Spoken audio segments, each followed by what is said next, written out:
Now, my wife and Mara had walked ahead. We go to the car and I say, look, I'm going to get this bag in for Bruce. I'm going to put it in that wheelbarrow. I told my wife, you drive. Mara, you go in the front seat. I'll get in the back. When we get near the wheelbarrow, stop the car. I'm going to jump out and put the bag in the wheelbarrow. Forget about it. My wife is having a fit. Are you kidding me? You're on parole. You're going to go back to jail. You know, Mara is scared. No, please, I don't want to get in trouble. These two women are going crazy, especially my wife. She said, you're crazy. How are you going to do this? It's contraband. She knew the terminology. She was with me for 8 years, right? And I said, listen, this is important. It's his own stuff in there. You don't understand. It's so important. Let me get it in for him. So she's driving.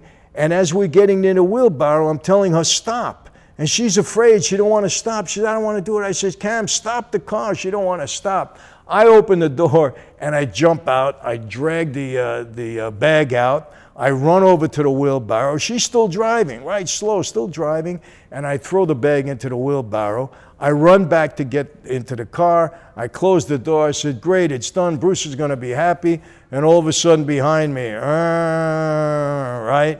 There goes the flashing lights. One of the COs must have seen me dropping in, and he comes after us. I'm going to tell you something. You never saw two women more afraid than what they saw now. My wife said, you're going back to jail. That's it. You know, it's all over. And they're all upset, you know. So I said, look, stop the car and just stay here. I jump out of the car. The CO, correctional officer, jumps out. He recognizes me. He says, Franzese, what are you doing? What was in that bag? I said, officer, listen to me. I said, Bruce McNall is checking into the camp tonight. He's a good friend of mine.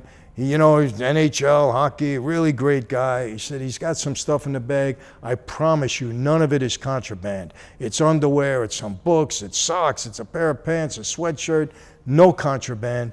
I said, I just wanted to get it in for him. He was a little shaken up, and I'm explaining it to him. He's looking at me, and he said, Franzese, get in the car and get out of here right now.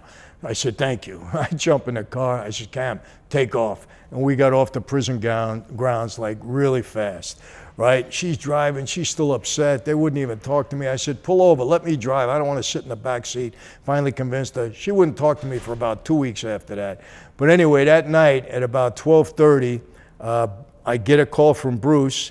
He's in the camp, and I said, Bruce, I got one question. He said, what? Are you sleeping in your own underwear tonight? He said, yes. That was it. So I knew that he got the bag and everything was okay.